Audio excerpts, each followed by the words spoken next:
আসসালামু আলাইকুম রহমতুল্লাহ। তখন হজরত উসমান রাদিয়াল্লাহু তাআলা আনহু এর শাসনকাল। নীল ভূমধ্যসাগর তীরের তারাবেলাস নগরী। পরাক্রমশালী রাজা জার্জিসের প্রধান নগরী এটা। এই পরাক্রমশালী রাজা 1,20,000 সৈন্য নিয়ে আবদুল্লাহ ইবনে সাদের নেতৃত্বাধীন মুসলিম বাহিনীর অগ্রাভিযানের পথ রোধ করে দাঁড়ালেন। স্বয়ং রাজা জার্জিস তার বাহিনীর পরিচালনা করছেন। পাশে রয়েছে তার মেয়ে, অপরূপ সুন্দরী তার সে মেয়ে। যুদ্ধ শুরু হলো।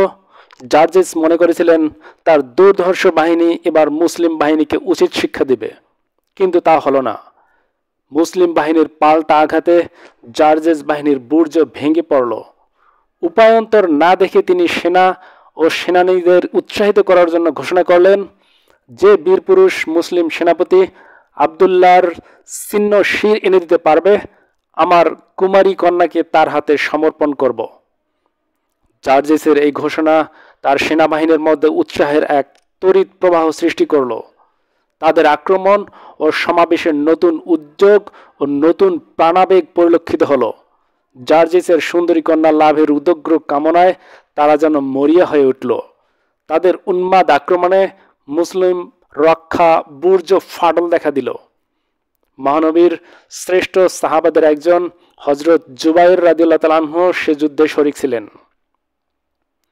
তিনি সেনাপতি সাদকে পরামর্শ দিলেন, আপনিও ঘোষণা করুন যে তারাবেলাসের শাসনকর্তা জার্জিসের ছিন্ন মুন্ড এনে দিতে পারবে, তাকে সুন্দরী জার্জিস কন্যা সহ 1000 দিনার বকশিশ দেওয়া হবে। জুবাইরের পরামর্শ অনুসারে সেনাপতি সাদ এক কথাই ঘোষণা করে দিলেন। তারাবেলাসের প্রান্তরে ঘোরতর যুদ্ধ সংঘটিত হল। যুদ্ধে জার্জিস পরাজিত হলেন।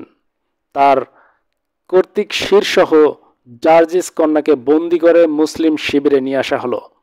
কিন্তু এই অসীম সাহসিকতার কাজ কে করল? এই বীরত্বের কাজ কার দ্বারা সাধিত হলো? যুদ্ধের পর মুসলিম শিবিরে সভা আহ্বান করা হলো। হাজির করা হলো জার্জিস কন্যাকে। সেনাপতি সাদ জিজ্ঞেস করলেন, আপনাদের মধ্যে যিনি জার্জিসকে নিহত করেছেন তিনি সামনে আসুন।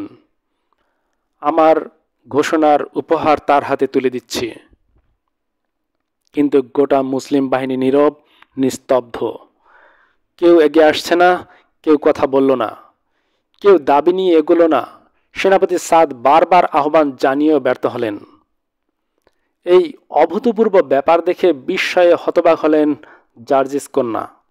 তিনি দেখতে পাচ্ছেন তার পিতৃহত্যাকারীকে, কিন্তু তিনি দাবি নিয়ে আসছেন না কেন?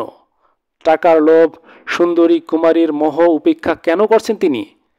এত বড় স্বার্থকে উপেক্ষা করতে পারে জগতের ইতিহাসে এমন যোদ্ধা জাতির নাম তো তিনি কখনো শুনেননি। পিতৃহত্যার প্রতি তার যে ক্রোধ ও ঘৃণা ছিল তা যেন মুহূর্তে কোথায় অন্তর্নিহিত হয়ে গেল। অপরিচিত এক অনুরাগ এসে সেখানে স্থান করে নিল।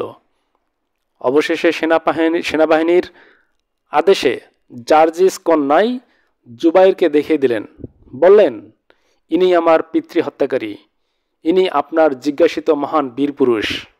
সেনাপতি সাদ জুবাইরকে অনুরোধ করলেন তার ঘোষিত উপহার গ্রহণ করার জন্য। কিন্তু জুবাইর উঠে দাঁড়িয়ে অবনত মস্তকে বললেন, জাগতিক কোনো লাভের আশায় আমি যুদ্ধ করিনি। যদি কোনো পুরস্কার আমার প্রাপ্য হয় তাহলে আমাকে পুরস্কৃত করার জন্য আল্লাহই যথেষ্ট। সুবহানাল্লাহ। প্রিয় দর্শক, এখানে দেখতে পাচ্ছেন মুসলমানদের ইমানের পরীক্ষা এবং ইমান কাকে বলে। যুদ্ধে কোনো পুরস্কার ঘোষণা কিংবা পুরস্কার লাভের আশায় কখনো তারা এটা করে না। তারা একমাত্র আল্লাহর উদ্দেশ্যে যুদ্ধ করে, আল্লাহর জন্যই তারা জিহাদ করে, ইসলামের জন্যই তারা জিহাদ করে। এটা সকল মুসলমানদের জন্য একটা পরীক্ষা স্বরূপ। এটা থেকে আমাদের শিক্ষা গ্রহণ করা উচিত। আসলে পার্থিব কোনো উদ্দেশ্যে আমাদের কোনো কাজ করা উচিত নয়। সব কাজ আমাদের আল্লাহর নিয়তেই করা উচিত। ভালো থাকবেন। আল্লাহ হাফেজ।